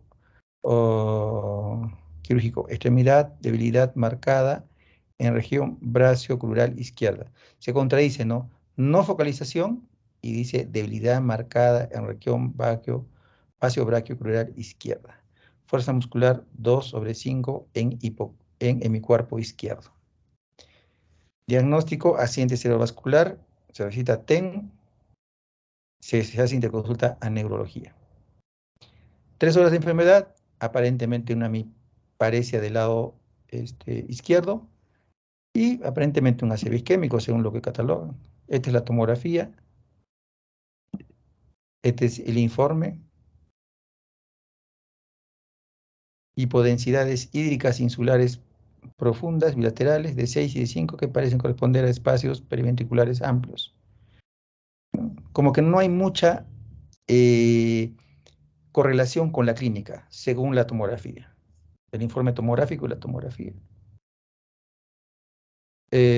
Paciente que hace 5 horas presenta disminución de la fuerza de mi cuerpo izquierdo, al examen despierto, lúcido, hemiparesia izquierda, abdominio braquial. Pasa a observación, NPO, bla, bla, bla, bla, bla, atorvastatina, lo que se utiliza para el paciente con isquemia. 24, tercera evolución. Paciente acude después de evaluación del servicio de neurología, quienes indican que el paciente debe pasar a observación. Dejan indicaciones según lo solicitado por la especialidad. Igual, manejo igual. Neurología, dice paciente varón de 70 años en observación de medicina. Al momento refiere parestesias en mi cuerpo izquierdo, niega molestias. Dice, se contradicen, ¿no? Refiere parestesias, pero niega molestias. Hay contradicción en eso. Saturación 93, FIO2 al ambiente, en Bluetooth 74, al examen capilar, línea capilar menor de 2 segundos, LOTEP, LASO 15, moviliza 4 extremidades, con disminución de la fuerza predomina miembro superior izquierdo.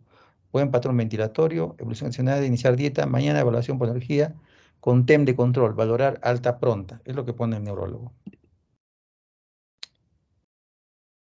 Acá hay otra evaluación, dice paciente varón, disminución de la fuerza en extremidades superior izquierda, al examen, nada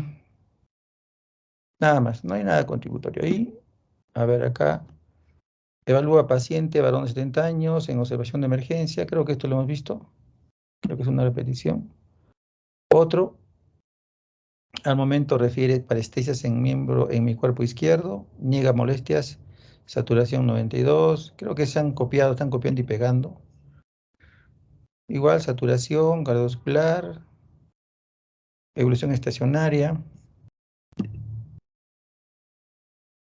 Paciente conocido por el servicio refiere que ayer presentó vómito después de comer. Al examen, hemiparesia izquierda. TEN cerebral normal. Se hospitaliza en neurología en Yanaguara. A ver, les aclaro un poco eso. El paciente está en emergencia.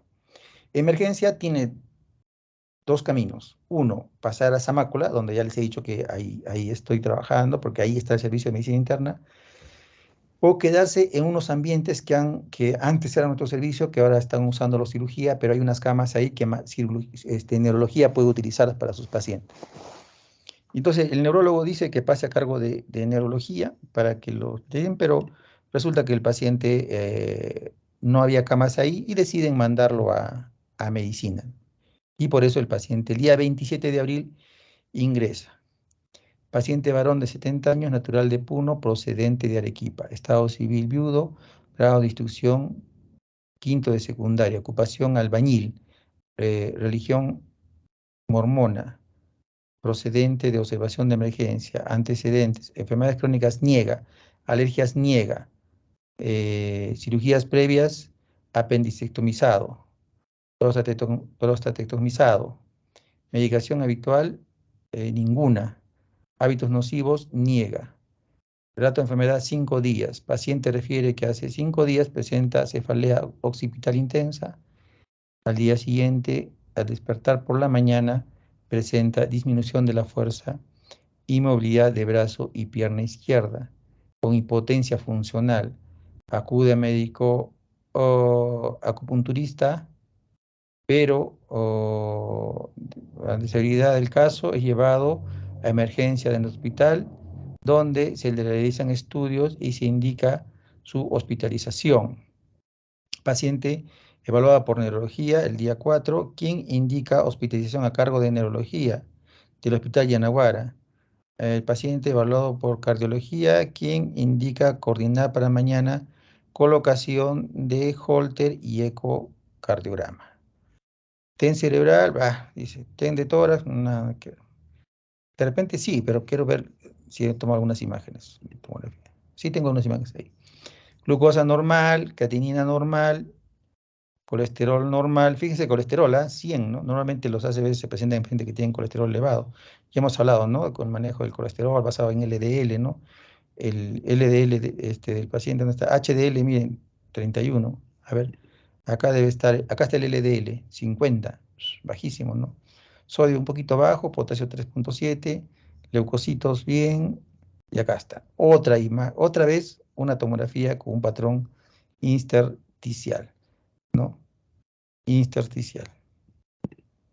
¿No? Fíjense que los pacientes que les he mencionado, todos han sido coincidencias. No, todo el tiempo vienen así los pacientes. Algunos se estudian más que otros, otros se van a la casa rápidamente, ¿no? Había imágenes claramente acá. ¿Quién va a decir que esto es normal, no?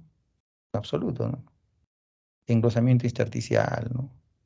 Incluso acá está apareciendo el panal de abejas, fíjense. Panal de abejas. ¿Mm? Una de las características de un tipo de neumonía intersticial que se llama fibrosis pulmonar idiopática es de que hay panal de abejas subpleural, o sea, pegado a la pleura, ¿no? Otra imagen, y acá está. Signos en relación a moderada fibrosis. Acá empieza el problema, ¿no? Desde el radiólogo empieza con fibrosis pulmonar, como que fuera un diagnóstico, ¿no? Opacidades reticulares a predominio subpleural bilateral, engrosamiento del intersticio peribroncovascular a predominio basal y áreas de panalización, panal de abeja, lo que le decía, ¿no? Predominantemente en lóbulos inferiores. No se observan áreas de consolidación, espacios pleurales libres. En mediastina no observan masas, algunos adenopatías menores, signos de espondilosis dorsal. El ecodoppler no se observa ningún daño al ecodoppler arterial, buscando causas de daño de HB, ¿no? Que lo que el paciente ingresa, ¿no? El cardiólogo le hace una ecocardiografía, fracción de eyección conservada. No hay mayor problema acá. Está tranquilo. El 28 de abril, en la guardia, el paciente, más o menos lo que me acuerdo, ¿no? Me llama la enfermera, me dice un paciente que está molesto, que dice que está varios días acá, que no mejora y que quiere hablar con el médico. Le digo, pero el informe, el médico que pasa visita es el que tiene que verlo, ¿no? Pero bueno, entonces, igual fui a hablar con el señor y el señor estaba muy molesto, ¿no? Decía, todo es posible, estoy acá, no me hacen nada, sigo igual, estoy nauseoso, me agito, me canso, pues, tengo disminución de la fuerza, cada vez peor. Y me refiere a algo interesante. Hace un año tenía debilidad de miembros inferiores. Lo hospitalizaron en Cusco. Dice que estuvo 3 meses. Y me dice así, no estuve 3 meses por las puras, me dieron de alta, no me dijeron qué cosa era, me dijeron que era la próstata, que tal vez la próstata estaba interfiriendo con la debilidad y que por eso me hice operar, pero no he mejorado en nada de esto y sigo así. Pero todo lo que me decía era incongruente con el diagnóstico de ingreso. Se agitaba cuando hacía esfuerzo leve, él caminaba al baño con ayuda, con su bastón, caminaba al baño y se agitaba mucho. Y eso podía explicar la enfermedad pulmonar intersticial, ¿no? Pero en ningún lado todo el mundo decía que es una ACV nada más, ¿no? Después había el examen físico, esto no lo escribí, por eso lo pongo acá, no lo escribí en la historia clínica, ¿no? Hubiera citocólica reactiva, disminución de la fuerza en las 4 extremidades, abdomen izquierdo, con flacidez, atrofia y reflejos osteotendinosos disminuidos, y no había Babinski. Entonces yo al día siguiente le indiqué una consulta para neurología para que le hagan una electromiografía. Ahí, acá no debe ser el nombre, pero miren, lo interesante es esto. ¿Qué hace el neurólogo cuando yo le hago la consulta para que le haga una electromiografía? Dice, paciente 70 años, conocido por el servicio, el cuadro de inicio brusco de miparesia brazo izquierda, disartia. TEN cerebral del día 25 muestra lesión hipodensa, pequeña, en ganglios basales derechos. Por el momento, no creemos requerida electromiografía. O sea, miren, o sea, yo examino al paciente, yo evalúo al paciente, lo que estoy poniendo, lo que digo, y el neurólogo dice, no requiere electromiografía. O sea, persiste en el error. Ya, suponga, acá hay una discrepancia. Para el neurólogo, que lo ha visto 2 o 3 veces en emergencia, es un ACV. Yo lo estoy viendo en piso y estoy viendo que no me parece un ACV. Le pido apoyo en un estudio y dice no. Entonces aquí viene el asunto, ¿no? Si ella si ella pudiera hablar contigo, o sea, ¿por qué te digo esto? Porque como estamos nosotros alejados del servicio, y los neurólogos no están allá, o sea, no van a verlo. O sea, responden y yo no sé si hasta dónde legalmente puede ser eso, ¿no? Que ellos respondan en el sistema, pues entran al sistema y responden el paciente. ¿Y en base a qué responden? A lo que vieron en emergencia. En emergencia, ¿qué dijeron? 3 horas, disminución de la fuerza. Pero ellos se basan en eso y en lo que yo estoy poniendo no les importa. O sea, para ellos lo que yo estoy haciendo, pues no es lógico, no tiene sentido, no debiera ser y el paciente obviamente no necesita la estomografía, ¿no? Entonces, cuando justo me toca a los días volver a pasar visita ya no de guardia, sino de visita médica. Entonces pongo con los siguientes diagnósticos: ACV, polineuropatía, descartar fibrilación paroxística, y acá pongo electromiografía. Insisto con la electromiografía. Como estaba esperando, llamé al médico y le expliqué para que le hagan, porque tenía que explicarle, ¿no? ¿Sabes qué? Ingresa con ACV, pero la clínica me parece que tiene una polineuropatía. Entonces requiero la electromiografía. Ah, bueno, ya. También lo mandé al oftalmólogo para ver si hay signos de vasculitis. Ya. Acá le pongo vasculitis sistémica, el día 7 ya le pongo vasculitis. Le hice una punción lumbar también para descartar un proceso inflamatorio, ¿no? Le pedí también anticuerpos al paciente. ¿Y qué creen? Al final le hacen la electromiografía. ¿Y qué se hace en la electromiografía? Polineuropatía mixta que afecta a miembros superiores e inferiores de grado moderado a severo, axonal. O sea, ¿qué cosa tenía el paciente? Polineuropatía. ¿Tenía ACV? No. Y si tenía ACV, era algo más, ¿no? Porque alguien puede decir, no, pero si 3 horas el médico de emergencia no se... Ah, pues perfecto. Pero tenía polineuropatía el paciente. Eso también lo tienen que aceptar. El oftalmólogo no encontró ninguna alteración a nivel del ojo, que en las vasculitis se puede presentar. Como siempre, los demás pacientes, busco dónde más. Mi pregunta es, aparte del sistema nervioso, en este caso, y el pulmón, ¿dónde más podría estar la enfermedad autoinmune? Y busco y encuentro que tiene proteinuria, aunque eso sinceramente es discreta, ¿no? Porque el valor 0,9, 0,29 no es gran cosa, ¿no? La hemoglobina 12 también del paciente, el líquido pseudoarquídeo que estaba negativo, completamente negativo, y esto lo hice para descartar una neuroinfección y no correr el riesgo del pulso que pensaba dar al paciente, ¿no? No había elevación de... ¿Se acuerdan? El otro paciente tenía 120 y tantos, este paciente tiene 28, está normal. A diferencia del anterior, está normal el líquido. La PCR positiva, no hay mayor acá nada que decir. Y con todo lo que estamos presentando, concluyo que el paciente tiene una polineuropatía axonal sensitivo-motora severa, de acuerdo a la clínica y de acuerdo a la electromiografía. Tiene una neumonía intersticial no específica por la tomografía que hemos descrito. Tiene una glomerulonefritis por la elevación de la proteinuria, aunque no está muy elevada, les digo. Y planteo una vasculitis sistémica versus un síndrome de Sjögren y un ACV isquémico como quinta opción. Para mí ya es algo más alejado, que inclusive pienso que la vasculitis puede haber generado el ACV isquémico, que puede darse, porque no tenía colesterol, porque no era hipertenso, porque no era diabético, porque no tenía un Holter positivo por una arritmia y por el ecodoppler estaba normal. Ya por todo eso, la vasculitis estaba bien. Y el día 9 se decide empezar tratamiento con metilprednisolona antes de que lleguen los resultados, porque sabemos que los resultados demoran. Y a ver,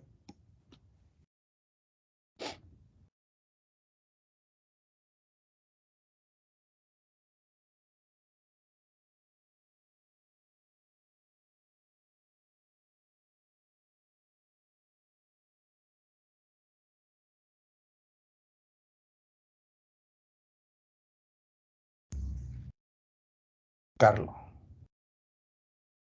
Doctor, yo diría que una de las alternativas podría ser, o sería la 2, debido a que se demostró, ¿no? Con otros estudios, que la enfermedad cerebrovascular isquémica como diagnóstico no solamente quedaba corto, sino que no correspondía a la clínica que presentaba el paciente. Entonces, es exactamente lo contrario que nos dice la oración. Ok. Muy bien, Carlos. A ver si está bien, pero de repente Carolina quiere decir algo más. Sí, doctor. Ay, disculpe, doctor. Creo que yo también coincido con mi compañero Carlos, entonces, ahí nomás. Ok, Carolina.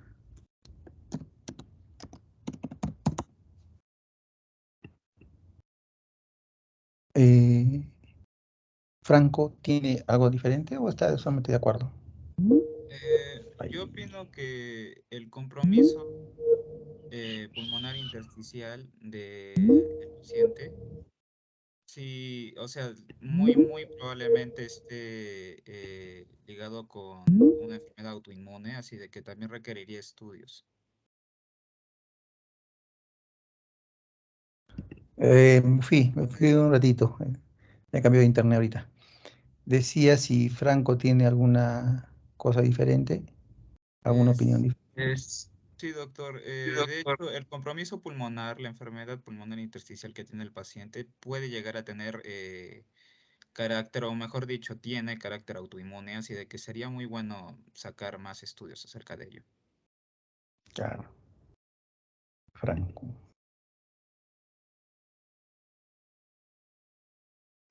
Muy bien. Sí, creo que estamos bien. Enseguida les muestro los análisis del paciente. Tenía elevación de la inmunoglobulina G. Podía haber sido una neuropatía asociada a gamopatía monoclonal. ¿Por qué se pidió eso? Porque en el estudio de la polineuropatía es de esa manera. Pero tenía un ANCA positivo antimeloperoxidasa. Positivo, 12.7. Finalmente, ¿cuál sería el diagnóstico del paciente?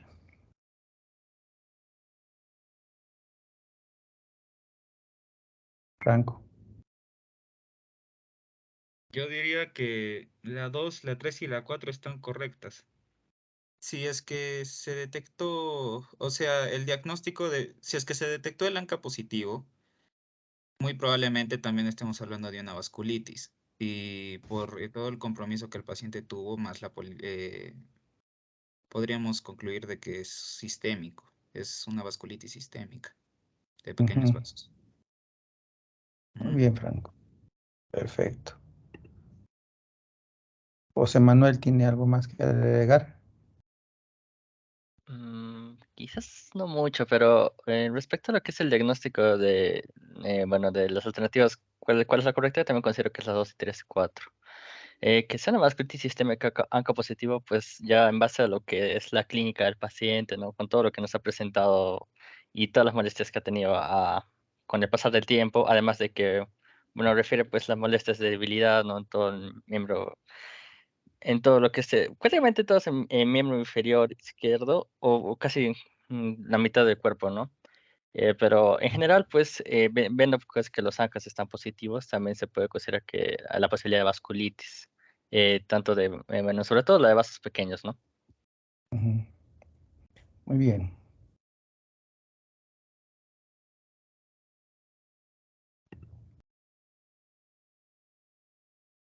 José Manuel.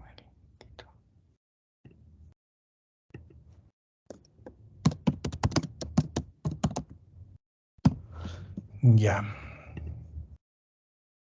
A ver, sí, de acuerdo. Todo está bien. Les voy a hacer algún recuerdo acá. Miren. Poliangiitis microscópica. Causa glomerulonefritis, capilaritis pulmonar. ¿Se acuerdan que el paciente tenía disnea? El paciente, en mi opinión, no lo puedo demostrar, pero estaba haciendo capilaritis. ¿Se acuerdan que tenía hemoglobina baja 12? El paciente venía de Cusco. Su hemoglobina debía ser 18. Tenía 12. Él estaba haciendo pequeño sangrado pulmonar y por eso estaba haciendo ese daño pulmonar que se describe así que puede presentar el paciente. Estaba haciendo capilaritis y cualquier momento podría haber hecho un evento mucho más grave que es una hemorragia alveolar difusa, ¿no? Se había complicado si no se hacía un diagnóstico, aunque no sea tan frecuente, ¿no? La gente tiene años de enfermedad, ¿no? Ha ido a otro hospital y todo eso.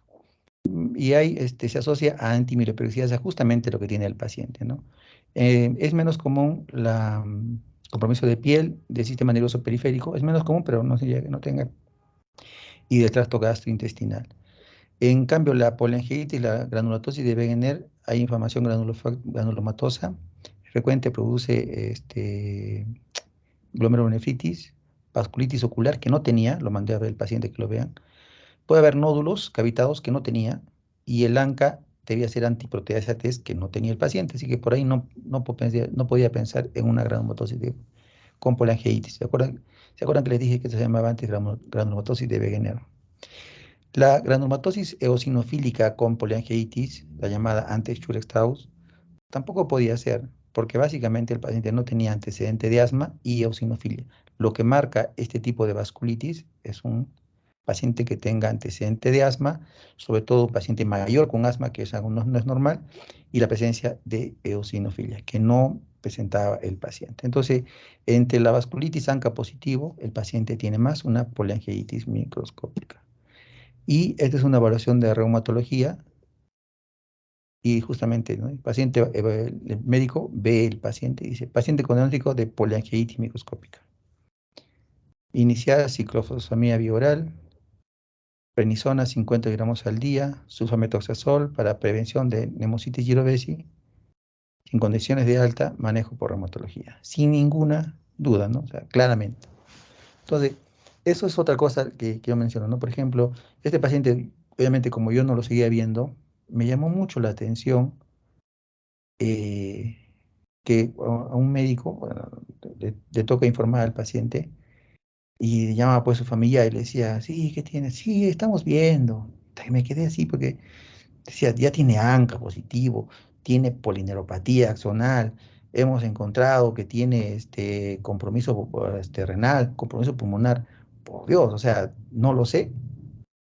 Por eso yo decía aquí, o sea, no llegaba a comprender, ¿no? O sea, ¿por qué tanta duda, no? Este paciente tiene una poliangitis microscópica, punto. Podemos reportar incluso este caso pues, que tiene diagnóstico, porque no creo que nadie pueda decir lo contrario. Y incluso estos pacientes hacen vasculitis, porque vasculitis es los vasos de todos sitios se pueden inflamar, del riñón, del nervio. Recuerden esto, ¿no? Cuando se daña el vaso o el capilar de los riñones, hay glomerulonefritis. Cuando se daña el vaso que acompaña al nervio, hay polineuropatía axonal. Cuando se acompaña al vaso de la piel, hay las lesiones en la piel, la púrpura palpable, ¿no? Que, que es típico en unas vasculitis. Eso es exactamente lo que es una vasculitis, ¿no? De vasos pequeños. Y si tienes un ANCA positivo y ANCA con antimieloperoxidasa, entonces lo más probable es que sea ¿no? Claro que alguien puede decir, los pacientes también con granulomatosis con poliangitis también pueden tener antimieloperoxidasa. Sí es cierto, ¿no? Pero el cuadro pues no se acompaña. Los granulomas que caracterizan a estas podías encontrar granulomas en el pulmón, y también sabes que tienen esos pacientes, tienen crónicamente afectación de la vía respiratoria superior, sinusitis, faringitis crónica, son pacientes que están con mucha patología, que no tenía el caso del paciente, ¿no? Entonces el paciente tiene una poliangitis, o sea, claramente, o sea, en este caso, claramente, y todo lo que han dicho el ACV isquémico, puede ser que el paciente ha hecho un evento vascular, pero no el evento vascular lo ha hecho por tener colesterol, ni por tener ateromatosis, ni por ser hipertenso, ni por ser diabético, ni por tener arritmia, porque no lo tenía. El evento ha hecho eso por vasculitis. ¿Y dónde está tal vez el problema de emergencia? Que no examinar bien al paciente. El paciente tenía polineuropatía, o sea, tenía ambas compromisos de todas las extremidades, porque había polineuropatía de miembros superiores y de miembros inferiores. No sé, y a nadie le dijo que estuvo hospitalizado en Cusco por lo mismo problema. Eso me parece a mí que el enfoque en emergencia en los casos que hemos visto es tratar de descubrir algo, ponerle un nombre rápidamente o sea, mejor dicho, llevarlo tú, o sea, tú acomodar a lo que tú quieres. Es como que, ¿cómo te explico? tiene síntomas discordantes con la enfermedad, pero no los pongo. Pongo lo que claramente me interesa porque esto no encajaría si pongo esto. Entonces le pongo fácil, 3 horas de debilidad en mi cuerpo izquierdo, punto, se acabó. Y también me llamó mucho la atención justamente de la neuróloga, ¿no? Los neurólogos examinan al paciente y ¿dónde está el examen de qué hacen los neurólogos? ¿Dónde está? O sea, que no saben. O sea, si los neurólogos no saben examinar a un paciente, y ya eso hasta puede ser ya, ¿no? Pero lo que más me molestó en el caso del paciente fue que cuando yo evalúo el caso y considero hacer una electromiografía, el neurólogo me dice que no, no. ¿Y se basa en qué? En la atención. O sea, si yo, miren el caso, todo lo que hubiera pasado, ¿qué pasaría si, bueno, lo que sucede algunas veces, ¿no? Lo dijo el neurólogo, no merita, punto, se acabó. Alta. El paciente regresaba con hemorragia alveolar difusa o con falla renal, ¿no? O con mayor compromiso de la polineuropatía. Regresaba en silla de ruedas, ya no podía caminar. Y regresaba como los 2 pacientes anteriores que estaban ya muy tarde el diagnóstico. Este paciente mejoró mucho, notablemente, de lo que estaba muy quejumbroso, quejándose, molesto, muy agradecido, caminaba mucho mejor, rápidamente mejoró, la disnea había bajado bastante, estaba inapetente, nauseoso, todo había mejorado, se sentía muy bien. No le hago seguimiento yo a estos casos porque una vez hecho el diagnóstico pasan a reumatología. Como dice ahí, el paciente es visto por reumatología después. Pero tienen buen pronóstico estas, a diferencia de los otros pacientes cuando la enfermedad está avanzada, que es complicado, ¿no? Sobre todo el primer caso. El segundo caso tampoco está tan mal, o sea, tan mejor de lo que estuvo. Eh, la paciente habla, se comunica, no tiene oxígeno para empezar. Esa paciente, ¿se acuerdan? La segunda paciente, estaban pensando en pensando en un TEP, que querían hacerle una gamografía, ¿no? De ventilación por presión, pero nunca tuvo TEP, no era clínica de TEP. Y con el tratamiento, el paciente está sin oxígeno actualmente. Y para terminar, les decía que quería mostrarles esto, ¿no? Esto sí, estos son unos anticuerpos antinucleares, 1/280, ¿no? Y acá no me pone, acá está, patrón homogéneo, técnica inmunofluorescencia, patrón homogéneo, ¿no? Fíjense, y llamo la atención a esto, ¿no? Anti-DNA nativo, de doble cadena. 624, valor normal 100. Y acá también tenía ANCA positivo, pero recuerden que este ANCA que hace en etanol te da positivo, falso positivo, cuando el paciente tiene ANA. Entonces, el que me sirve a mí, más que el ANCA etanol, es cuando el ANCA que me sirve a mí es el ANCA positivo para amiloperoxidasa o para proteinasa 3, como en el caso anterior. En este caso, no, obviamente por ahí no va la cosa. Obviamente el ANCA es un falso positivo, porque tiene un ANA muy positivo, 1/1280. ¿Lo han diluido cuántas veces? 1/40, 80, 160, 320, 640 y tiene 5 diluciones.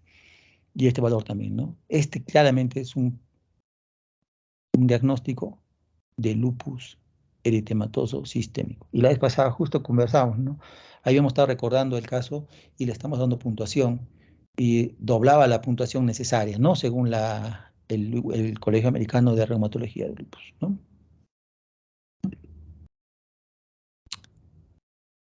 Y eso es todo. Terminamos la clase. ¿Preguntas finales? Doctor, yo quería hacer una apreciación del caso del último. Bueno, me acuerdo que en la clase teórica usted dijo que le han preguntado si realmente es frecuente la vasculitis o es raro, y usted respondió que la vasculitis está en todo sitio, pero si uno no piensa que el paciente tiene vasculitis, va a pasar de ser percibido por los médicos, ¿no? Y bueno, el último caso lo demuestra. Y según la clínica del paciente, vimos que necesitábamos pedir las pruebas ANCA, ya que, o sea, Las indicaciones clínicas, me acuerdo que eran una glomerulonefritis, una afección de las vías aéreas superiores, neuropatías periféricas también. Entonces, de acuerdo a la clínica, uno ya ve cuándo pedir la ANCA, ¿no? Y ver si el cuadro no mejora, ¿no? A pesar del tratamiento. Y eso nomás, doctor. Y también comentar que existen tres patologías que están fuertemente asociadas a estos anticuerpos, ¿no? Y son las tres que ha mencionado, que son las relacionadas a vasos pequeños, ¿no? La poliangitis microscópica, la granulomatosis con poliangitis. Y bueno, doctor, creo que eso también pesa mucho, ¿no? Ya que el paciente tenía antimieloperoxidasa positiva, ¿no? Con ANCA positivo. Bien, Raúl. Y de acuerdo totalmente, ¿no? Hay muchos casos por ahí que están con vasculitis, pero el paciente, por ejemplo, en Cusco debían pensar en esto, ¿no? Que ha estado 3 meses internado en Cusco. ¿Qué han hecho en Cusco 3 meses? Les comento brevemente. Ahorita hay un paciente joven, tiene 48 años, y tiene una enfermedad pulmonar intersticial, y tiene antecedente de COVID. Entonces ponen secuela de COVID. Así ingresa, ¿no? Secuela de COVID. Que puede serlo. Yo digo, yo no estoy diciendo, reitero, yo no quiero decir que lo que yo, a ver, ¿cómo les explico lo siguiente? Suponte que tú estudias al paciente y te sale ANCA negativo. ¿El proceso está mal? No, el proceso está bien. E inclusive tú puedes insistir que es una vasculitis ANCA negativo. Lo que tú decías, Raúl, es correcto. O sea, si el paciente tenía criterios para pedirle, entonces quien no le pide está mal. Pero si tú le pides y sale negativo, no significa que está mal. O sea, a veces sucede, a veces en algunos colegas noto, porque yo ando pensando en estas patologías, y muchas veces tengo casos, un montón, pero cuando sale uno negativo, que siempre va a salir negativo alguno, obviamente, ¿no? Ay, como que a veces quieren, de alguna manera, restregármelo, no sé por qué, me dicen, mira, mira, salió negativo, no sé con qué fines lo hacen, ¿no? Como diciéndome, ¿para qué lo has pedido, no? Pero no es así. O sea, a veces estemos equivocados en eso. Tú tienes que seguir un proceso y el proceso puede estar correcto, pero el resultado te puede ser ahí que tú has descartado. Por ejemplo, si va un paciente con compromiso de conciencia y con fiebre, tengo que hacerle punción lumbar. Pero el líquido cefalorraquídeo puede salir normal. Perfecto. No está mal. ¿Está mal la punción? No está mal la punción. El proceso tiene que estar bien. Entonces, alguien puede decir, pero ¿por qué usted ha hecho la punción lumbar? ¿Y qué quieres? ¿Que el paciente tenga meningitis y no le hagas diagnóstico? O sea, no hay duda que el procedimiento es correcto. Y eso pasa muchas veces que lo que yo trato de es el proceso. Y en este paciente ingresa hasta una semana. Lo que hacen es lo típico, ¿no? Buscan infecciones, cultivos, antibióticos. El paciente se descompensa y se va a UCI. Llaman al médico. Yo no paso visita todas las semanas. Yo paso una semana seguida, después 2 semanas, tal vez consulta, tardes, noches, etcétera. No paso. Entonces, ese paciente nunca lo he visto bien. Yo así me sabía que hay un paciente ahí, tal. Decía, ya, pues, cada médico se encarga de su paciente. Entonces, el paciente que sigue internado, que lo quiero también revisar cuando tengamos las cosas un poco más claras, se descompensa, llaman a la UCI y lo llevan a la UCI. En la UCI ha estado 2 semanas. Durante las 2 semanas no se ha hecho absolutamente nada. Lo que se ha pedido son gases arteriales. Lo tengo ahí, o sea, yo no lo estoy mintiendo. Todos los días le pedían gases arteriales, hemograma y una radiografía cada 2 días. El tratamiento que ha recibido es meropenem, salbutamol, bromuro de ipatropio, enoxaparina y ranitidina. Ese tratamiento ha recibido desde el día que ha subido a la UCI hasta el día 15. Yo no sé en qué momento puede alguien pensar que si no mejora con este esquema, al día 5, al día 6 va a mejorar, o al día 7, o al día 8, o esperan que haga un milagro, que el paciente mejore. El paciente tal cual ha subido, no han sabido qué hacer porque no tenía necesidad de ventilación mecánica, al final han decidido bajarlo. Cuando baja, lo recibo yo. Lo primero que hago es examinar, ya sé para estos casos, ya sé cómo enfocarlo, o sea, examino, busco, ya ni cólera hago porque ya sé lo que pasa, ¿no? Reviso los casos, muy bien. Tenía hiporreflexia, disminución de la fuerza. electromiografía, diagnóstico, polineuropatía, como el caso de este paciente. Entonces ya dices, hay un daño ahí. Proteinuria me salió negativo. Fondo de ojo, normal. El factor reumatoideo, recontra positivo. Y tiene dolor poliarticular. No muy evidente, tampoco les va a engañar, pero tiene dolor por el examen físico. Entonces puede estar haciendo una manifestación, no digo que sea, puede estar haciendo una manifestación pulmonar de una artritis reumatoidea. Pero ya al tener polineuropatía me obliga a buscar ya otras entidades. Y entonces se le está buscando y se le está haciendo estudios a este paciente. Todavía no tengo todos los estudios, pero se les está completando los estudios acá en medicina. ¿Qué es lo que hay que hacer? Así como estos ejemplos, 2 o 3 pacientes que les menciono, hay cientos de pacientes que lo que se hace es oxígeno para la casa y nada más, o darle antibióticos, no salimos de eso, no es así. Y el enfoque, que no es opinión mía, ¿no? No es que yo pienso, ¿no? Es absurdo pensar, que decir, yo no jamás le diría eso. Por eso les presento siempre evidencia. Y ahí está la guía del ATS de la neumonía intersticial idiopática y la neumonía intersticial con características comunes está libre para que ustedes la lean.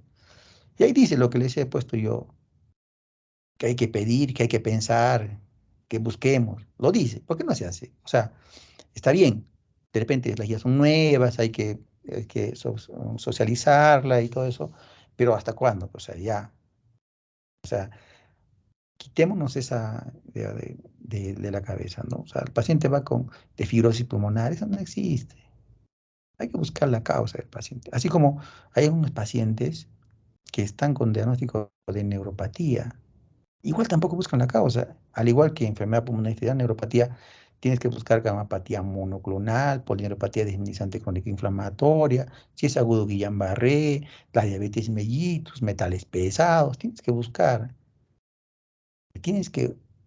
la causa. No te puedes quedar con esa. ¿Qué diagnóstico tiene polineuropatía? No, pues, no tiene. Eso es parte de algo. Eso es parte de algo. ¿Alguien más quiere comentar algo o hacer una pregunta final? Sí, Carolina, dime, por favor. Doctor, entonces podríamos decir que la prostatectomía que se le realizó, o sea, fue una negligencia, podríamos decir eso. No, o sea, yo no me atrevería a afirmar eso, Carolina. Lo que pasa es que de repente el paciente tenía síntomas, ¿no? Pero lo que quiero decirte es que no tenía nada que ver, ¿no? No tenía en absoluto nada que ver. Lo que pasa es que en el estudio pienso yo que no le encontraron más que la próstata aumentada y supongo que hicieron consulta al neurólogo, perdón, al urólogo, y el urólogo dijo que requería cirugía, ¿no? Y por ahí como una salida, ¿no? Como una salida para hacer algo, ¿no? Por el paciente. Pero nunca un problema prostático, salvo que esté haciendo metástasis a la columna, no daría problema neurológico, ¿no? No haría cómo.